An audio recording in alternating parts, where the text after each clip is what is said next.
Hello, everyone. Welcome back to Collectors Card Company Gaming. We're here with Anthony Hain and his first place Soul Striker list. Why don't you tell us about the weekend and how things went?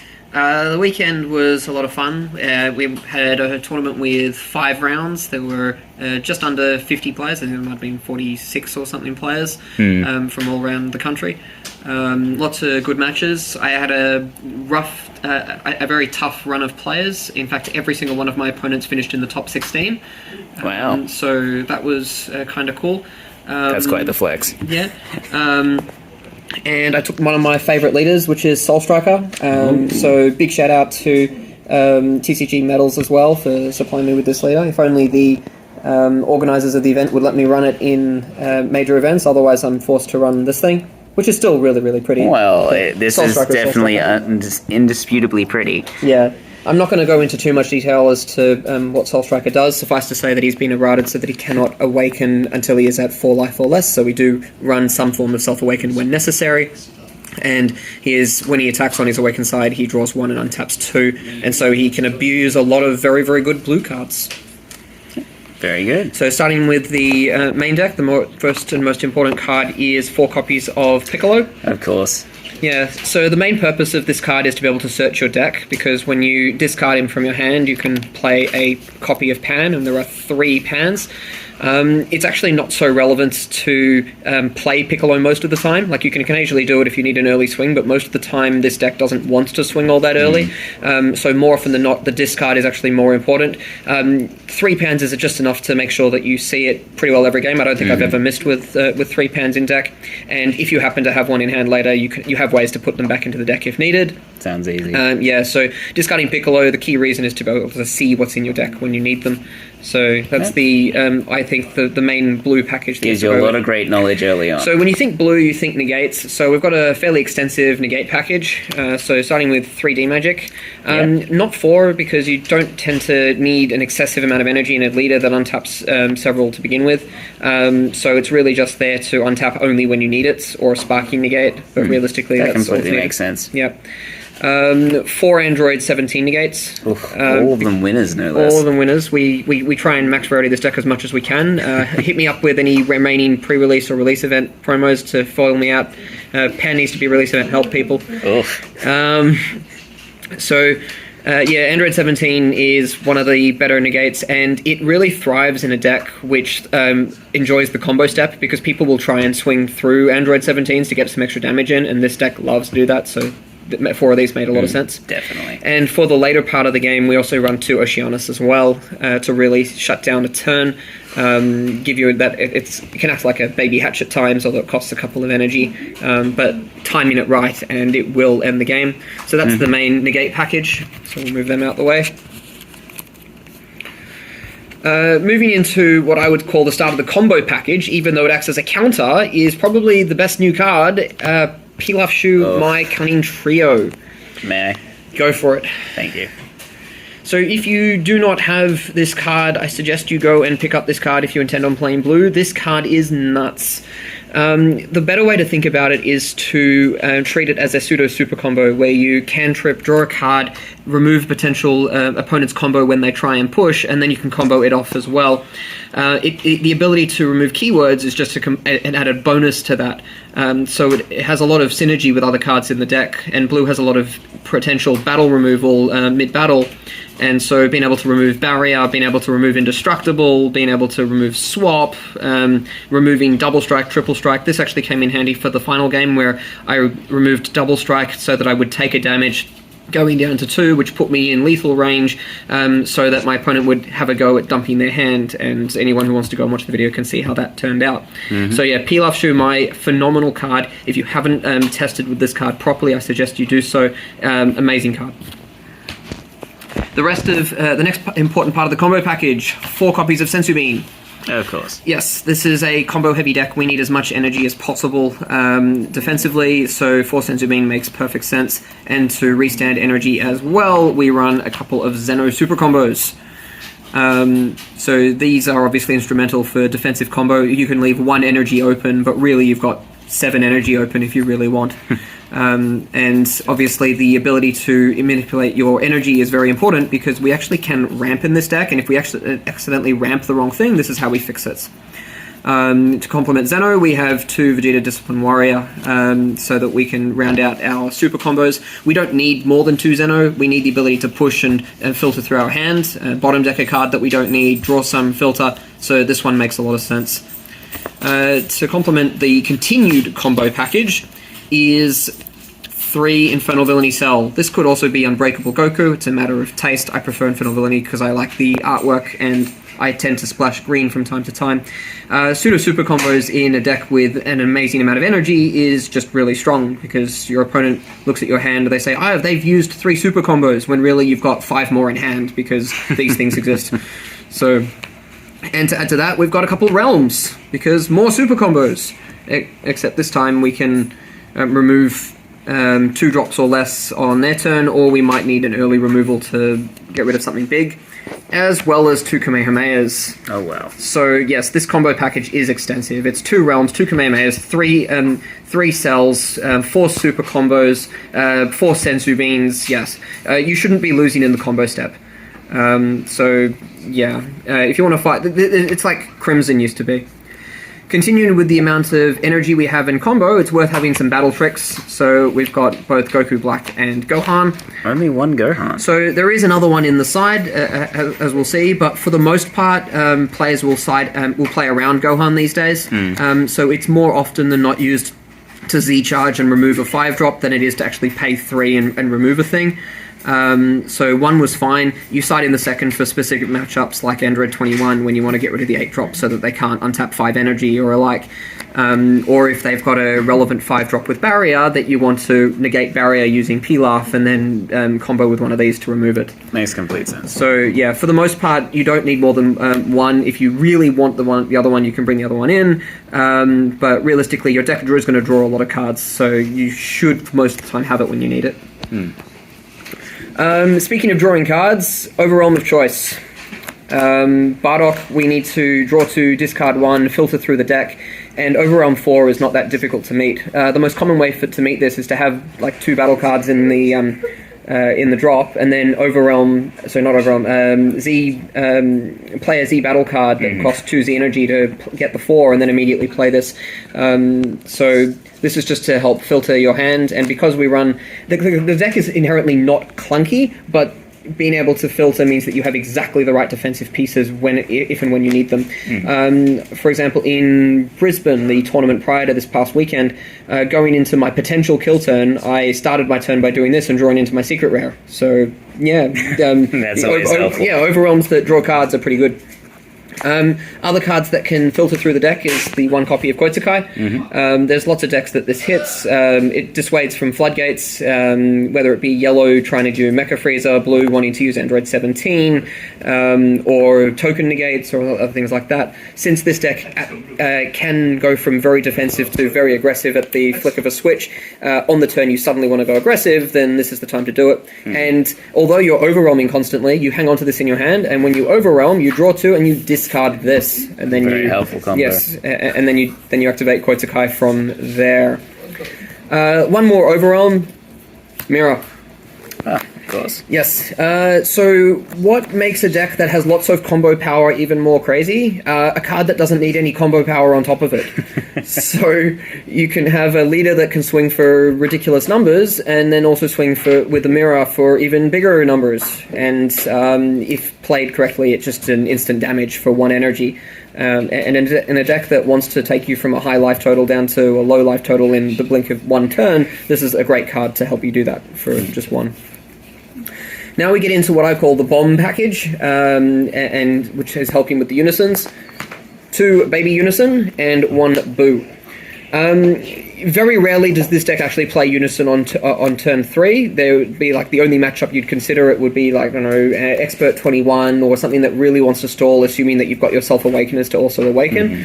But otherwise this doesn't really come down until turns 4, 5, sometimes even 6 or 7, and the most common way to play it is just to pay 5 energy for it, play it immediately and immediately -5 to give your leader an extra 15k and double strike, and then go for game from there. because you draw so much, you see Boo a lot in most games. And Boo sometimes comes down turn 4, but usually comes down turn 5, because turn 4 is more often used for a ramp. And then when you play Boo, you can sometimes spend as much as 6 energy for it. So you end up with big amounts of markers on Boo.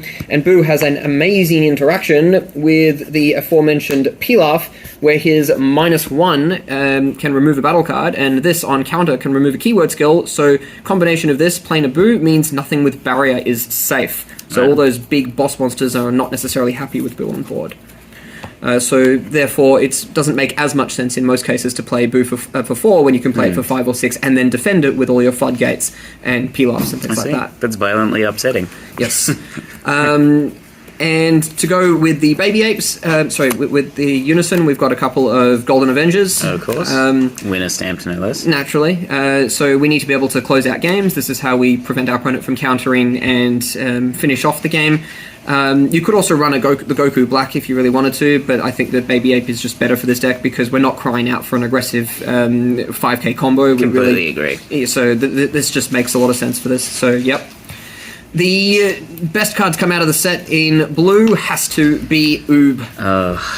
This card's nuts. It so is. So, my lovely friend holding the camera was running this card in his deck as well, and he would occasionally not play it because he doesn't get to untap energy, but in this deck, if your opponent lets you play this card, it's free because you untap 2 energy. And if it's free, then for 0 energy, you are going to play a 30k double strike that will dissuade your opponent from countering, that will also potentially wipe a board and or manipulate their drop area. Do not forget that this can manipulate drop area. It can turn off sparking if they're if they've got 6 or 7 battle cards in their drop. It could put Z-charge things that they need in their drop area, like Koitzakais or Draw Apes or all sorts of things like that. It's got a huge amount of utility in that regard as well, and it's a very big body. The biggest thing about this is that it's a 30k, and Blue has never had 30k beat sticks for cheap before. This is the first one in the game that Blue has. So instead of swinging for 20, it's swinging for 30. Put 1 UI Kamehameha on this, and that is a 45k double strike. This is not fair for Blue. It is not bannable. Keep this card. I like this card, but like that is the power level of the card. If you don't have this card, go and get it. Absolutely, right now. Stop what you're doing. Just go get it. This card is criminally cheap at the moment for what it is. And finally, the last 2 cards in the deck are our potential pseudo finishes, Turning the Tide and our Secret Rare Beyond the Ultimate. This is by far the correct Secret Rare for this deck because our leader that swings and untaps 2 makes this free, and then it restands the leader, so our leader can draw again and untap another 2. So on the turn you play this, your leader untaps 4 energy, which means that you can do virtually everything all at once. And there's a really broken combo with this plus the Z leader, which we'll see in a moment, where it is possible when you have enough energy to deal 8 life worth of crit damage unpreventably, and your opponent can do nothing about it if they don't have a way to interrupt it in some way, like right at the start. So yeah, no, these cards are right. Most games you'll win without Android 17. It really is just there for the games that need to be closed out before you hit time or something like that. Going into the Z deck, we have 1 Vegeta because we definitely need to be able to self-awaken, and stalling at 5 is not very fun. It's a good idea to have this, and being able to pay 1 and then untap 2 with your leader is more than worth it, especially when you've got lots of cantrips. So it's not uncommon to play this, draw 1, go down to 4, then play another cantrip to draw another card, then untap all the 2, and you'll still have all your energy open. So yeah, Vegeta for sure. 2 Beerus. This leader can play Beerus on turn 3 and activate Beerus's full effect if they've awakened you, and it won't do that into control decks, but into the aggro decks where they knock you down to 4 very early and they build up a big board, then this wipes the entire board. So Gohan that puts a lot of 4-drops on the board, if you're on if they went first and you're on turn 3, this will bottom deck everything in the 1 turn. Same goes for the Black Supreme Kai or any other, say, some of the red decks that play some things early as well. This can be a complete board clear. If you're not ready for this Soul Striker, pay 2, untap 2, bottom deck 3 things with each swing, bottom deck 1 with its untap, as well as the attacks being a 15k, a 20k, and a 25k into the rest of the board. The board is gone. So Beerus, very, very good card in this deck. 1 Cell because board wipe is board wipe. Yes. So yeah, run Cell. Android 21. This is actually my favorite Z Battle card. Someone help me get the Collector's Booster gold stamp. I'm willing to pay some money for that one if you have it.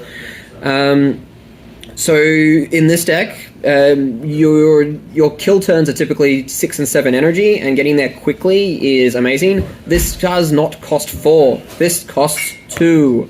What? Yeah, so it's just like playing it in Android 21 or the other leaders that try to untap the energy to play it using that little thing. Except we just pay 4. We get to remove a bunch of things with its Z stack and its bottom deck, and we can then give it barrier using Beeruses or other things. And then it's well worth it because you untap energy and you defend yourself, and it's a Z battle card, so therefore 17 is online as well. This is an amazing card. This is by far my favorite of the Z battle cards. I play this in most of my games at some point or another. It's my favorite of the Z battle cards. It's probably the one card that Blue did not need, but Blue gets, so Blue uses. Vegito. For those longer, grindier matchups, but it can also go underneath Android 21 if you want to give it triple strike. So this is obviously you don't have any other boss monsters in hand, you pay 5, then untap 2, it costs 3. So yeah, Vegito's very, very strong, and obviously it can hurt your opponent's hand quite a lot. Of course. And finally, the Z Leader. Very rarely will you actually Z-Awaken and then swing in this deck because the energy is so useful. Your hand being full of pseudo-super combos is worth more combo power than the plus power that he typically would get from his own skill. So you'll typically swing untap 2 and then Z-Awaken mid-battle to gain double strike and critical, and then combo whatever you need. And if you have Beast Hunt in hand, it will then restand and swing again. And so this just turns into way too much critical damage. And if you're at 7 energy, which you'll ramp to, you'll get to, it's how the deck functions, then this is like your leader has Champa double strike ready to go, but it happens to be critical as well, so it doesn't even need to be done when they're at 2 life. It could be done when they're at 3 or 4 and it hurts just as much. So yeah, onto the sideboard. For the stall matchups, we have a couple of pans because we do need to self-awaken. This is like for Golden Frieza from set 1 or Android 21 Expert deck when they want to really try and stall you out. You need to self-awaken, side these in, and get yourself awakened on turn typically 4, but you could do it earlier. If you are not running Mafuba, run Mafuba. Mafuba's amazing in this format. It hits the big Gohan so that they can't crit you a life in green. It covers up the Android 21 8-drop from set 20 Android 21, so they can't untap energy. Any deck that's running swap looks at the Mafuba on top of their card and cries because they can't swap. Like, there are so many things that this hits. It also is a great out to the Golden Cooler SCR because they charge a whole bunch of your hand, and then they only got 1 swing and it did nothing. And then because you've got lots of energy, you've got plenty of Z energy and lots of powerful Z battle cards that you can retaliate with. So yeah, Mafuba should be run this format for sure. UI Goku the Unstoppable. This is for Android 21 and or Golden Cooler. Because I respect these cards. Android 21 is supposedly good against Blue, and so we have to pack some answers for it. If they tap their 8 of a combination of energy, my battle cards, and unisons, etc., and they play a big 8-drop, and I pay 4 energy to play this and bounce it immediately, then they feel really bad because not only do I not have to discard a card because my counter is before they hit the board, then they won't be very happy with that. It's also useful against Golden Cooler into the Golden Frieza matchup because Golden Frieza typically prevents you from doing various things by playing Golden Cooler, untapping, and then using Cooler counter, or relying on something like Tyrannical Blow or something to deal with whatever you're dealing with, or even Cold Bloodlust. But this card's skills cannot be negated, so it gets around all of that. So it's particularly good in that matchup. Couple of hits. This is for the Expert deck Android 21 because Expert deck Android 21 likes to pay 7 and drop a whole bunch of things from their energy, or even just pay 5 and play an Android 21 from hand. And if you've got 3 open energy, which you should be having in that deck, you don't want to really aggress them too much in that. You don't want to help them get combo steps because they'll just really cycle their super combos. Then you should have energy open for this so that when they actually try to make their big play, you can stop it from happening. So that's hit. The second Gohan, don't need to say more, it's the same thing. We already mentioned the matchups. One unexpected turn. This is again because I respect Golden Cooler, and there are several decks that will have a board. So again, yellow decks will have ripostes on the board or other 4-drops on the board and whatnot. And if you just decide to leave them on the board and floodgate them, then when they try and play Golden Cooler to remove your defenses and it falls down an unexpected turn, they won't be very happy. This is obviously primarily for the set 1 freezer as opposed to the other yellow decks, which tend to run Piccolo Gohan. And it's only a one-of because it's nice if you see it, but it's you can generally be okay even if you don't.